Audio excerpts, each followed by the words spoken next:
Assalamualaikum warahmatullahi wabarakatuh. Apa kabar anak soleh dan soleha? Semoga dalam keadaan sehat ya. Semoga Allah Subhanahu wa Ta'ala senantiasa memberikan kita kesehatan dimanapun kita berada. Baiklah, kembali lagi bersama Bapak dalam channel Yudi Anhari. Terima kasih yang sudah subscribe. Bagi yang belum, ayo buruan klik tombol subscribe sekarang juga. Baiklah anak Bapak yang soleh dan soleha, pada video kali ini Bapak akan melanjutkan materi kita, yaitu tentang Islam mengajarkan kesucian. Namun sebelum itu, tidak lupa ya kita berdoa kepada Allah agar diberikan ilmu yang bermanfaat dan pemahaman yang baik. Berdoa sebelum belajar. Bismillahirrahmanirrahim. Raditu billahi rabba wa bil islami dina wa bi Muhammadin nabiyya wa rasula. Rabbi zidna ilman warzuqna fahman. Amin ya rabbal alamin. Baiklah anak Bapak yang soleh dan soleha, kita mulai pembelajaran ini dengan sama-sama melafazkan basmalah. Bismillahirrahmanirrahim. Islam mengajarkan kesucian. Ajaran Islam tentang kesucian mencakup suci badan, pakaian, dan tempat. Sudah menjadi kewajiban bagi umat Islam untuk menjaga kesucian dari kotoran, baik berupa najis maupun hadas. Kesucian merupakan hal penting yang harus diperhatikan sebab kesucian merupakan syarat untuk beribadah. Oleh karena itu, jagalah dirimu agar selalu berada dalam kesucian. Biasakanlah dirimu dalam keadaan berwudu di mana saja, meskipun dalam keadaan tidak hendak melaksanakan sholat. Jika sering menjaga wudhu, insya Allah wajah kita akan tampak selalu berseri-seri karena kita selalu dalam keadaan suci. Adapun materi yang akan kita bahas, yang pertama mengenal arti bersih dan sehat.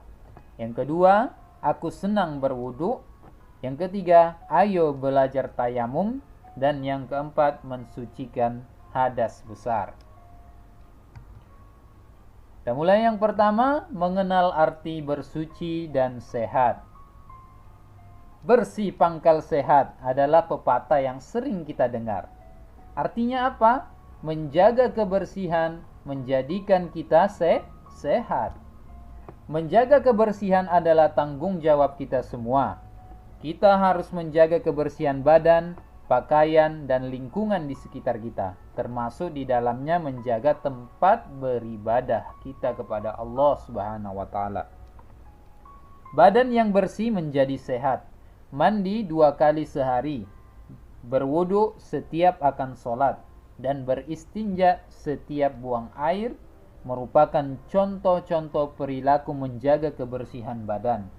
Badan yang bersih akan terhindar dari kuman dan penyakit.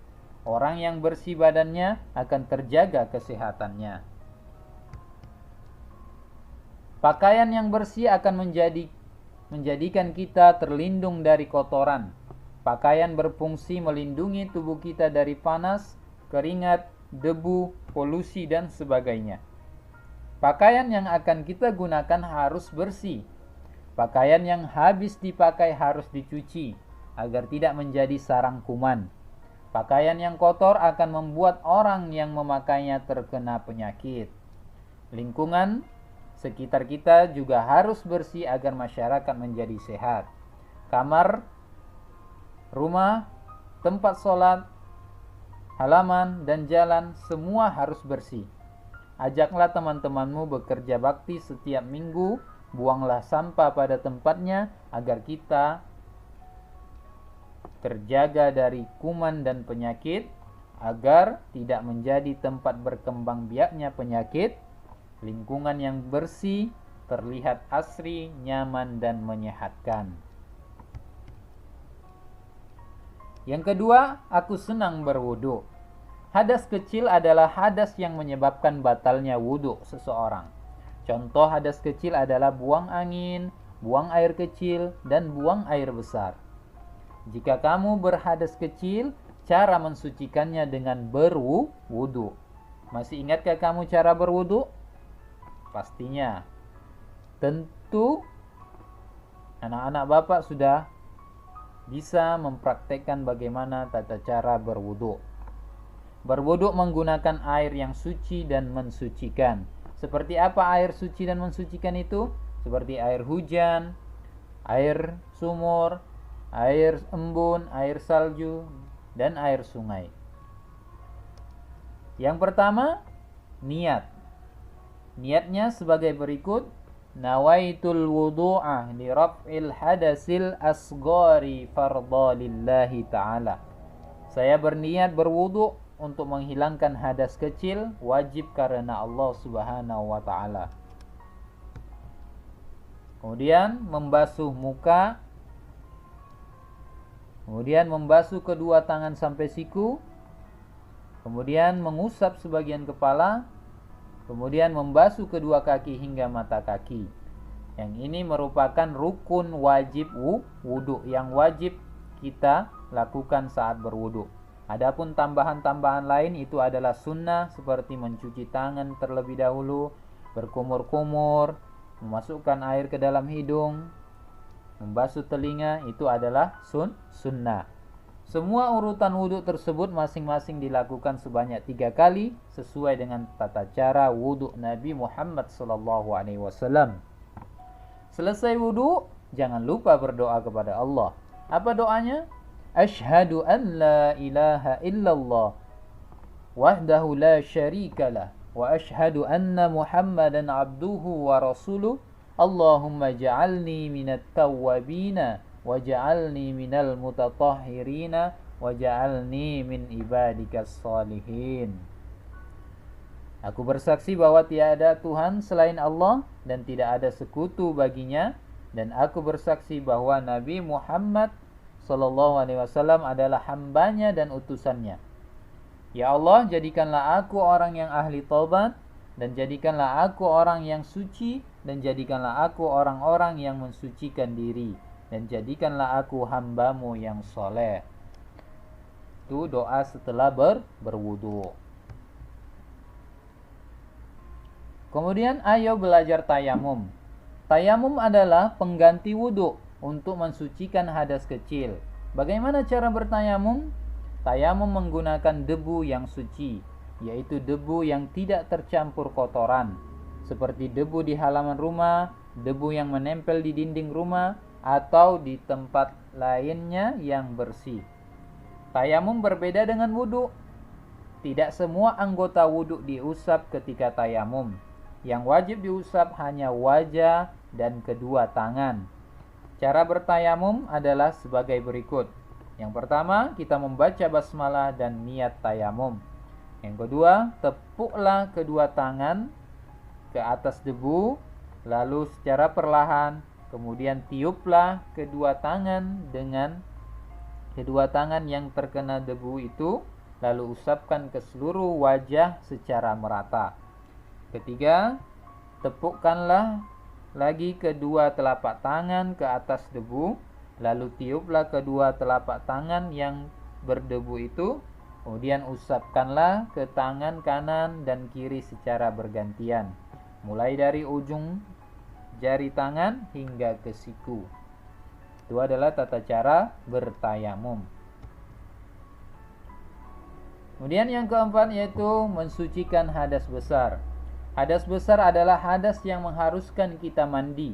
Contoh hadas besar adalah mimpi basah bagi laki-laki dan haid bagi perempuan. Jika seseorang berhadas besar, dia harus mandi wajib. Cara mandinya tidak seperti mandi biasa. Ada beberapa ketentuan yang harus dilaksanakan agar mandinya sah. Mandi wajib harus menggunakan air yang suci dan mensucikan. Misalnya air sumur, air sungai, atau air hujan. Yang pertama, membaca basmalah dan niat mandi besar. Apa niatnya? Nawaitul ghusla li raf'il hadasil akbari fardhalillahi ta'ala. Aku niat mandi untuk menghilangkan hadas besar, fardu karena Allah Ta'ala. Yang kedua, menyiram air ke seluruh tubuh. Dimulai dari ujung rambut sampai ke ujung kuku. Semua anggota badan harus tersiram air, termasuk lipatan-lipatan tubuh seperti leher, ketiak, lubang dubur, dan belakang lutut. Tidak boleh ada anggota tubuh yang tidak tersiram air. Air harus mengalir secara merata ke seluruh tubuh. Kemudian yang ketiga, menggosok-gosok anggota tubuh. Fungsi menggosok-gosokkan agar air dapat menyerap ke dalam tubuh sehingga kotoran-kotoran yang menempel dapat hilang. Rambut pun harus digosok-gosok agar air menembus kulit kepala. Jangan lupa menggunakan sabun dan sampo agar kuman yang menempel di tubuh kita hilang. Di samping itu, tubuh kita pun menjadi wangi. Yang keempat, menyiram air sekali lagi ke seluruh tubuh secara merata. Kamu boleh mengulanginya jika masih ada anggota tubuhmu yang belum tersiram air. Pastikan bahwa semua tubuhmu tersiram air. Kemudian yang kelima, berwuduk sesudah mandi agar sempurna kesuciannya. Berwuduklah setelah kamu selesai mandi sehingga tubuhmu pun kembali suci. Baiklah anak bapak yang soleh dan soleha, itulah tadi tata cara bersuci, mulai dari berwudu, kemudian bertayamum, kemudian membersihkan hadas besar dengan cara mandi. Semoga dengan video ini membantu anak-anak bapak mempelajari materi ini, kemudian bisa mempraktekkannya.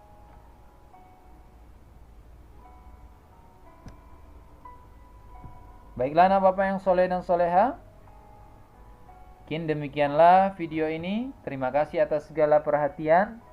Mohon maaf atas segala kekurangan. Kita tutup dengan sama-sama melapaskan hamdalah. Alhamdulillahirabbil alamin. Bapak akhiri. Assalamualaikum warahmatullahi wabarakatuh.